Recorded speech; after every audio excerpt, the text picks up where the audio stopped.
Sorry.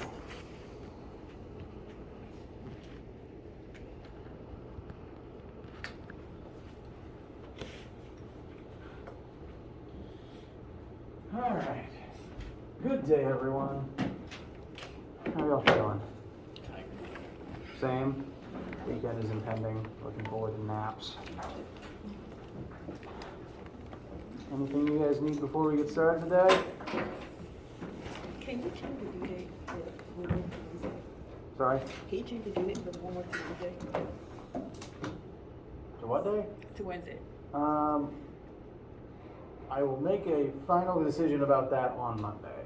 However, if it helps, I did just this morning cut 2 questions out of the homework because there were 2 questions that WebAssign was definitely going to screw up. So I just decided not to.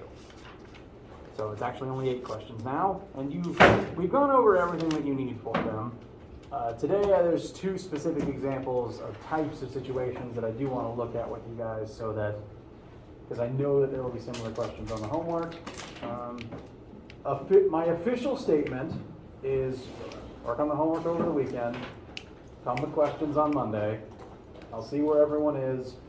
I'm still planning it to be due Monday, but I'll push it back if I need to. Please do be working on it though, so that you can come with questions and then I can actually know for certain which things are confusing you and if we need more time to talk about them. Anything else?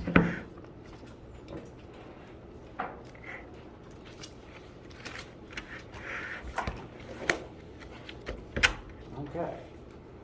Well, it is nearly the weekend, so let's get this done and gone so we can all get closer to a good sleep, I hope. Wrong slide. All right. So, as I said, there's a couple of scenarios in the homework that I want to make sure to talk about, just so that they're not completely foreign when they come up. We've gone over everything we need to be able to do them, but I just want to help frame the situations. Up till now, most of the vector addition and 2D motion we've been doing has been primarily based in picturing distances traveled, which is still going to partially be the case here. But because velocities are also vectors, those can also be added together, and you can technically create velocity triangles. And so those are oftentimes harder to picture just because you've never in your real life seen a velocity vector, not with your eyes, not literally. And so a very common question that involves velocity vector addition is a boat, I almost said swimming, a boat sailing into a moving river, and we are going to have to examine the combined velocity of the boat and the water moving together, or rather, how the water affects the velocity of the boat. So that's what this question is going to be. A very common setup that will probably come up from time to time, rather unavoidably. A rowboat crosses a river with a velocity of 3.3 miles per hour at an angle of 62. I had a problem all morning where I just say and write the wrong number, even though the correct one is in front of me. Please call me out on that if I do something wrong, but if I continue that trend by accident. A rowboat crosses a river with a velocity of 3.3 miles per hour at an angle of 62.5 degrees north of west relative to the water. The river is 0.505 miles wide and carries an eastward current of 1.2 miles per hour. How far upstream is the boat when it reaches the upper shore? I find that, especially for velocity vector addition questions, drawing the picture and setting it up in a way that makes sense and will allow the math to proceed smoothly is very important. And so this is the picture that I have constructed, and I'm going to explain all of the parts of it and why I oriented it the way that I did. The physical things going on in this question are you have a river that flows east and you have a boat moving northwest in that water. So I drew the river horizontal facing. The current is going to flow east, which I just decided will continue to be positive x. And the boat's initial velocity is going to be a certain number at 62 degrees north of west. Now, when you are given an angle and then the cardinal directions that it is a function of, what you want to do is start with the second of those directions, so west in this case, and then you tilt the correct number of degrees in the other direction indicated. So 62.5 degrees north of west. You're going to start at west and then tilt 62.5 degrees towards the north axis. So ultimately, you'll be going into the second quadrant, a roughly northwest direction. I stumbled over my words there, I apologize. So, we have the physical river, the physical boat in the river. We're also told how wide the river is, or rather the distance the boat has to cross. In order to cross a river, you have to go perpendicularly across it. So the 0.505 miles are in this axis. And this is the physical situation that we will now begin examining. Any questions with the translation from the word problem into the picture? Yes? It doesn't tell you like how long the road is, so does, you have like a certain distance for that, you have to account for that? We're going to assume that's negligible for now, because the front of the boat would at some point start here and has to get all the way to the other side. Additionally, the distance, I was about to say vertical, the y-axis distance that we have to cross in this river is half a mile, and I'm just going to assume the length of the boat is negligible compared to that. Good question though, because my picture is not to scale.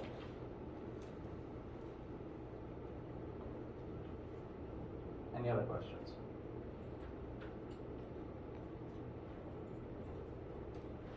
Okay. It's also worth noting that these two vectors that I've drawn here, the 3.3 miles per hour at this angle and the 1.25 miles per hour of the river, are velocity vectors, not displacement vectors. So where you put them physically in the drawing matters a bit less, because they're not representing like a physical distance between 2 points. It's speed and direction. So getting them in the right angle relative to each other is important, but we could have sized this to take up the whole river. We could have sized it smaller. We could have put it another point in the drawing. I do like to set it from the boat though. Personal preference though. It doesn't necessarily have to be.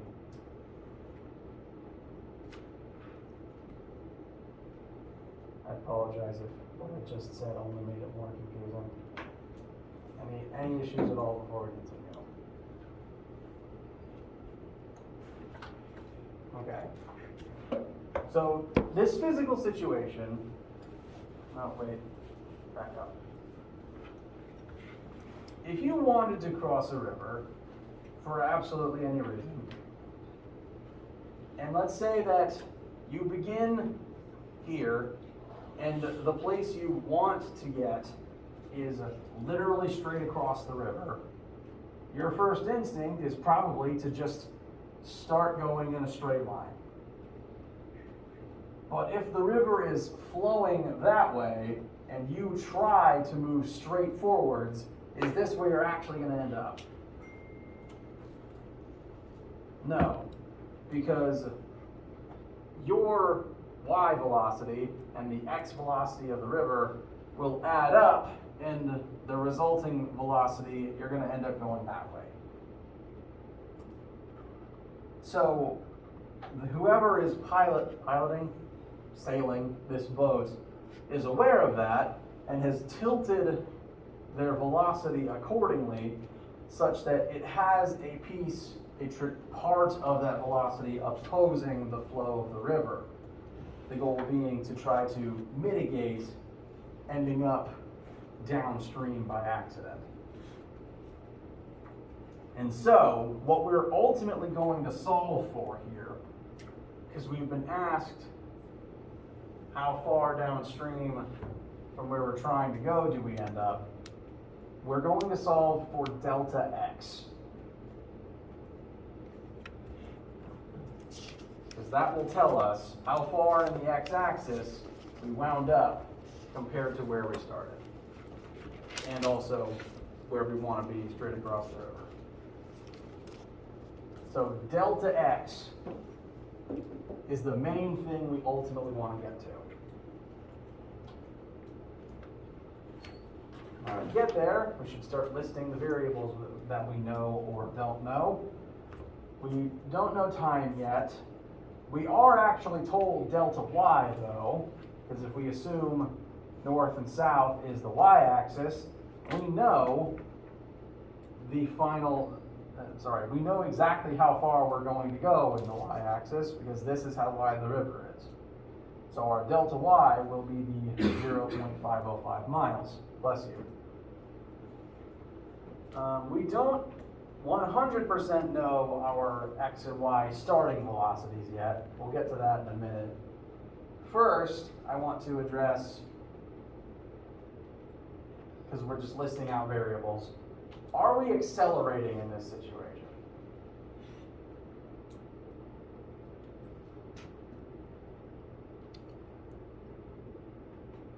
Got a couple of people shaking their head no, and that is correct.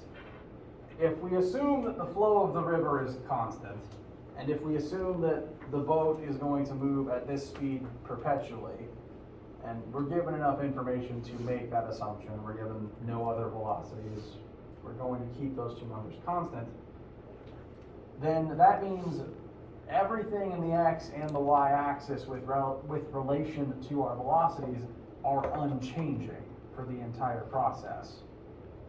And if the velocities don't change, then we aren't accelerating. In either axis, actually. So I'm just going to list them both as 0 right now.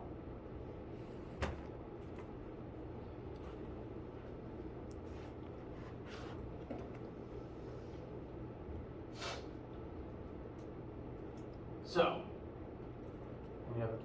I'm going to stop probably every single line of math. Any issues so far before we continue? Okay. So we've listed all the numbers that we can definitively state right now. What we want is delta x. So let's look at formula with delta x in it. Formula 3 is always a good first guess. If you literally have no idea what to do with the question, just start by writing formula 3, and it'll jumpstart your process by determining if this is the one you need or not. Now we want delta x. That is the final thing we ultimately want to solve for. Delta x is equal to Vix times time plus 1/2 ax t squared. We've already determined that the x acceleration is 0, so that piece will go away. And so using this formula to find delta x, we will need Vix and time. We could look at some other formulas that have a delta x in them. There's formula 1, and formula 4 would also have a change in displacement. That could be delta x. Ultimately, though, if we were to put those up and start examining them, this is already formula 1 once the acceleration has fallen off, and formula 4 wouldn't tell us anything useful because there's no accelerating in this situation. So that leaves us with just this piece here. We're going to need to figure out Vix in time some other way. Questions? Okay. So we need VIX and we need time. Time is ultimately going to come from the y-axis, as it seems to usually, because how long it takes to cross the river is going to depend on how fast we're moving in the vertical axis compared to how far we have to move in the vertical axis. So the time to cross the river will depend on y variables. So let us also examine some y-axis situations.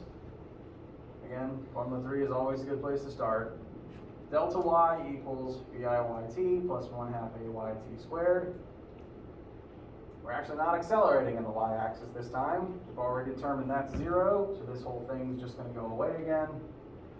We know delta y actually, and we could solve for t, but we will need VIY first. So we are now going to need to determine the initial velocity of the boat in both axes. That's going to involve looking at the boat's speed and direction and dividing it up into its components. So let's do that first. The way that I've drawn it, with the 62.5 degrees here and 3.3 as the hypotenuse, the sine of this angle would be opposite over hypotenuse. So sine of 62.5 would be, well, I'm actually going to relabel these somewhat.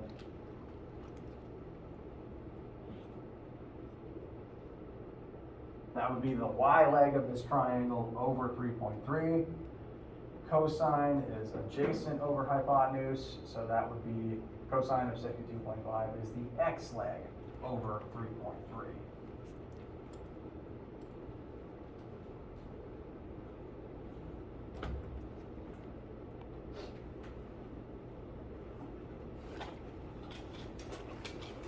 So what kinds of numbers are we getting for the components of the boat's velocity vector?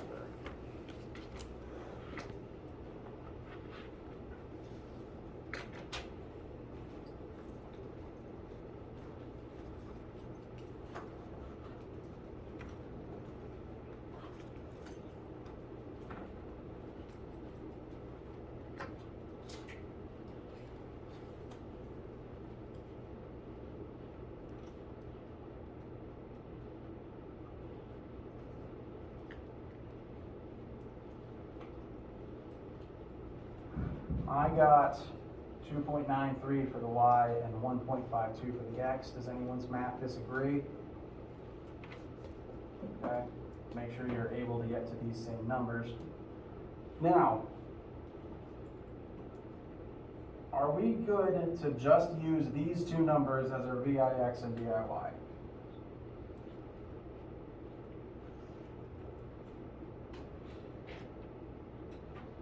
Detect some hesitancy, and that is because at least one of these numbers is not completely accurate for the velocity that the boat is actually going to move while in the river. And that's because the boat's trajectory from its motor, or from the rower, I guess, has both an X and a Y component, but the river is going to offset the X component. So officially, neither of these are the resulting initial constant velocity across the river. We have to take into account the river's flow first. Because as soon as the boat enters the river, this is affecting it, changing its speed. So at no point are either of these by themselves going to be the determining factor in the X or Y axis. We have to add the river's vector first. Any issues?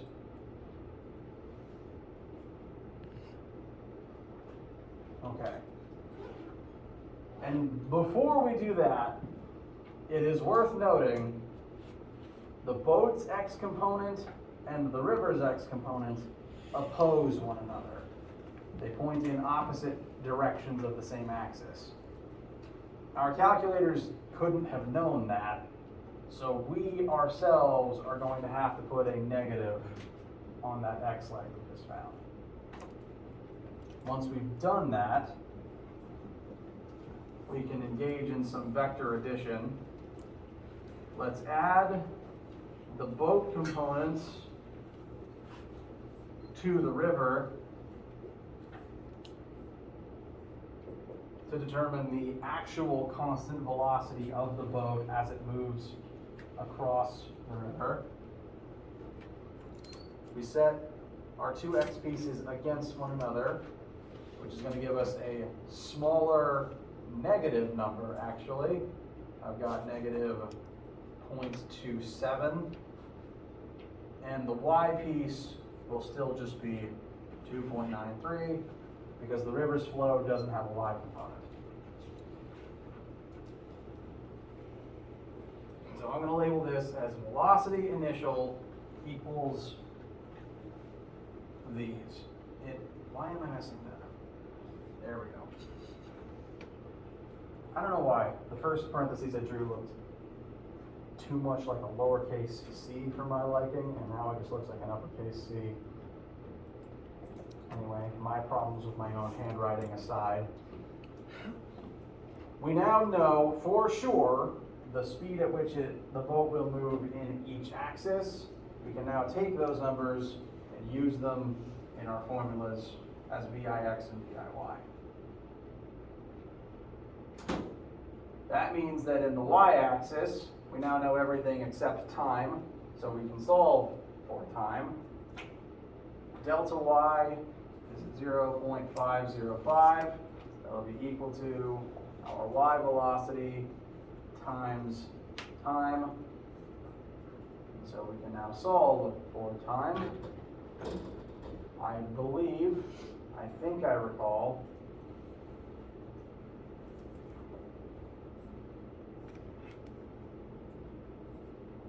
the answer being about 0.173. You guys agree? Okay. The unit here would technically be hours, and that is okay. We plugged in miles and miles per hour. That's going to cancel and leave us with hours for time. That is okay as long as we're consistent with using hours and miles per hours and everything else. We now have time, which we can put back into the x equation and ultimately tell us the delta x. So delta x is equal to our combined x component, the negative 0.27. Time is 0.173. And this will tell us how far off stream we are and also the direction.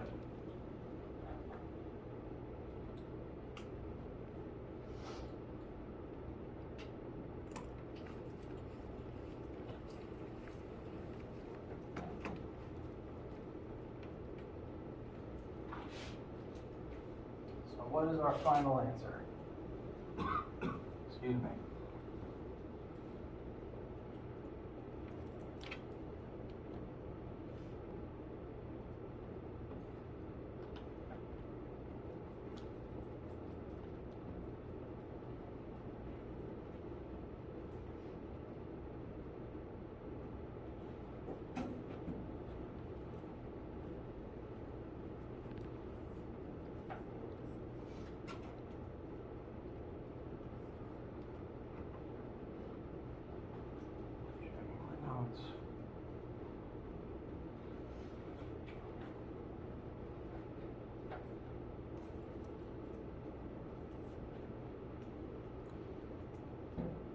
Does anyone disagree with this number?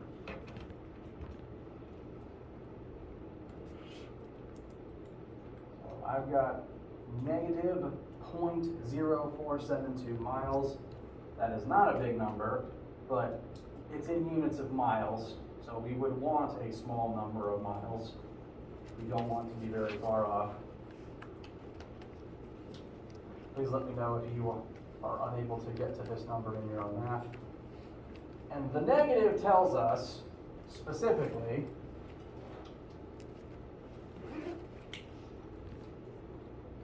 that we are slightly west of our original target. Only slightly though. If you convert this to feet, that's about 250. And then if you convert it to meters, it's about 75. So not a bad distance to have to walk. Or rather, not a bad distance to just stay in your boat until the stream carries you there.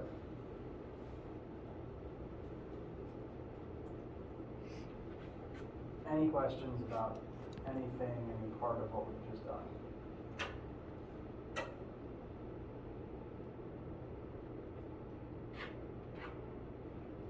Okay. River questions similar to this one are, you will find one in pretty much any physics textbook. They're relatively common as velocity addition problems. And there is at least one of them in the homework. And in a second, I'm going to look at one other situation that will come up in the homework. First though, I've been talking for a minute and you guys probably need a break from my voice. So we'll take a quick pause, I get some water, you guys can get some water, go to the bathroom, whatever you need, and then we'll resume for one more example and then break for the weekend.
Need anything or have any questions before we continue today?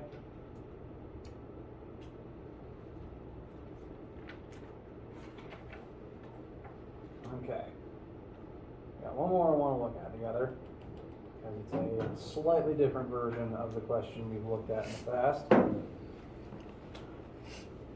And it's another cannon, more projectile motion, but this time, we already know the time spent in the air, because this is a cannonball with a timer of 5 seconds. And so it will automatically explode 5 seconds after being launched, and we want to know where it will be when it does that. This sort of thing is important if you are, say, well, shooting a cannon, but also if you're, say, putting on a fireworks show and you want to make sure that the fireworks don't go off inside the tree line.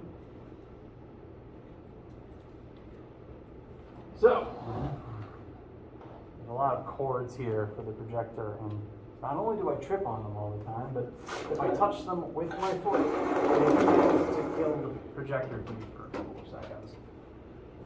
It's rather irritating. So, this situation is slightly different from before, from other versions of this, because we already know time. And I want to at least address briefly with you guys how this is different because of that fact.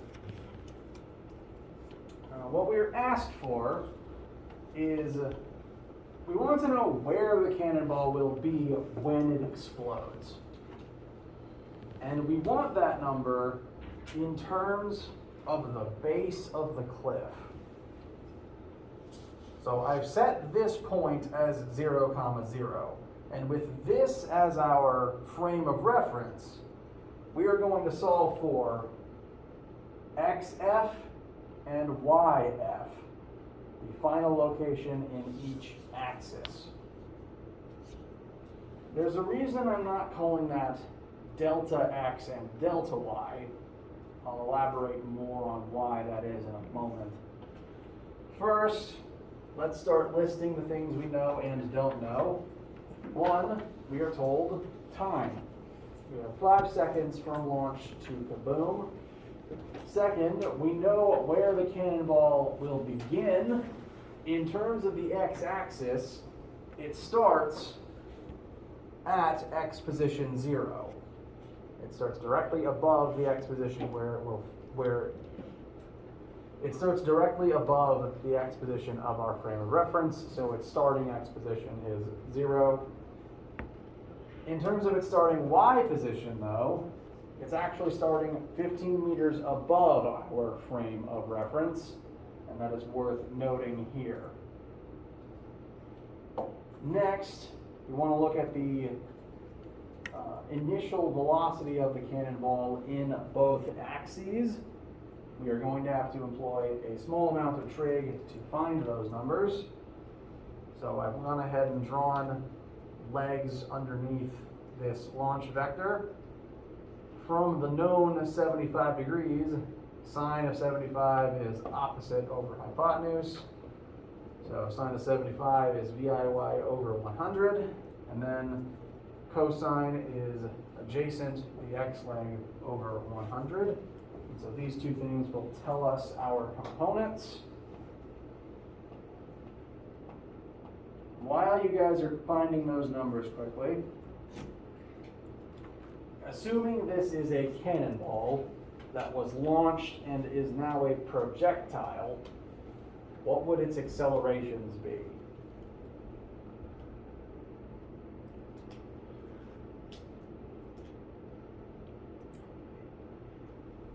I heard at least one person mutter 9.8. Very good. What axis is that in? A1. Sorry, louder. AY. All right, very good. And up and down matter, so I'm going to label that as negative 9.8 meters per second squared. What about its x velocity, its x acceleration? 0. It's 0. It's a projectile, there is none. So that's nice and convenient. So, what are our initial what are the components of our initial velocity looking like? By my math, I think it came out to be about 25.9 meters per second in the x and 96.6 meters per second in the y. Please let me know if I'm misremembering. Okay. And so that's all the variables that we can go ahead and determine just from the question setup. what we're going to be solving for is XF and YF. So, for projectile-based situations, again, starting from Formula 3 is usually a good first place to look. Excuse me. I've already drawn one for each separate axis. So looking at the x-axis, delta x equals VIX times time plus 1/2 AXT squared. Let's start filling in what we know. Delta x is XF minus X initial, because delta anything is always final minus initial. There is a reason I'm noting it like this. Although in the horizontal axis it isn't actually going to matter much because our initial x position is 0. So that will simply cancel out. Next, we know VIX now. We just solved for it, 25.9. We know time is 5 seconds. And since our AX term is 0, this last whole piece is just going to go away. That will leave us with one small amount of multiplication. We can figure out XF.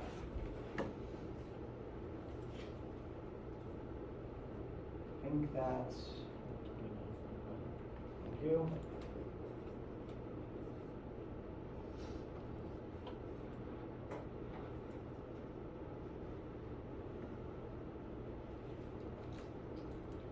This makes sense. It will move forwards in the x-axis, so we have a nice positive number. Next, the y-axis.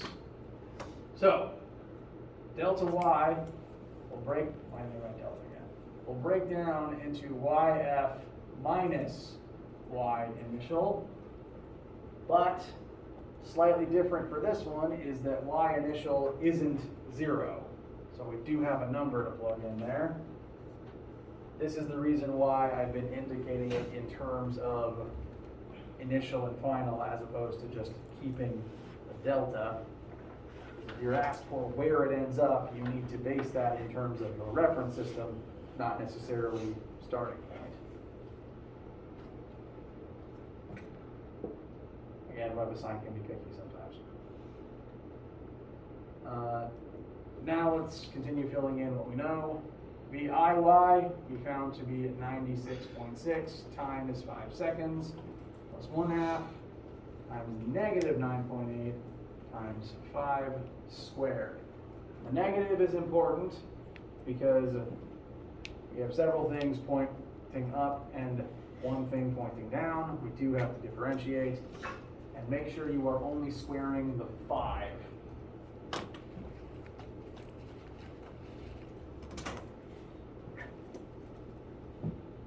Go ahead and do all the math for the next line so that you guys can know that you're on the right track. I'm also going to go ahead and bring the minus 15 over to the other side. For 96.6 times 5, I have 483. For 1/2 times negative 9.8 times 5 squared, I have negative 122.5, and then we're going to add 15 to bring the 15 over from the other side. The last part is just some addition, and I am getting, please make sure you can get the same number, a final Y position 375.5 meters.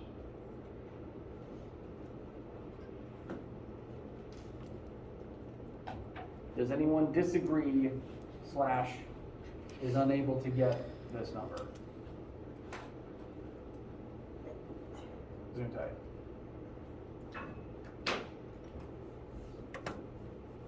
Any issues, questions, concerns, etc.? Okay, so let's put final ribbon on the whole thing, if we were asked for coordinate form, our answer would be 129.5, comma, 375.5, end parentheses, meters.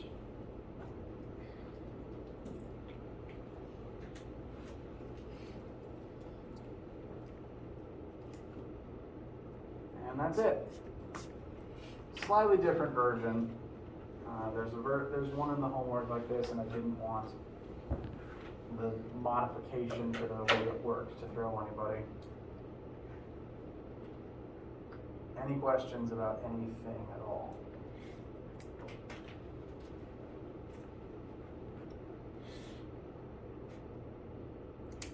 Okay. So that is everything that I have for you today. You've by now seen cases of everything, or at least cases similar to everything on the homework. And again, I ask you to please be working on it over the weekend. I may end up moving it to Wednesday just because I tend to err on the side of making life easier for people. But do please be working on it, because I don't. Please be working on it. That is my main ask for you guys. Don't come in Monday with nothing done on it, please. And I think, unless anyone has any other questions, we can go ahead and call it there. Get everyone out the door for Friday. Do have a wonderful day, safe weekend, good lunch, I hope, and see you all for either lab today or class on Monday.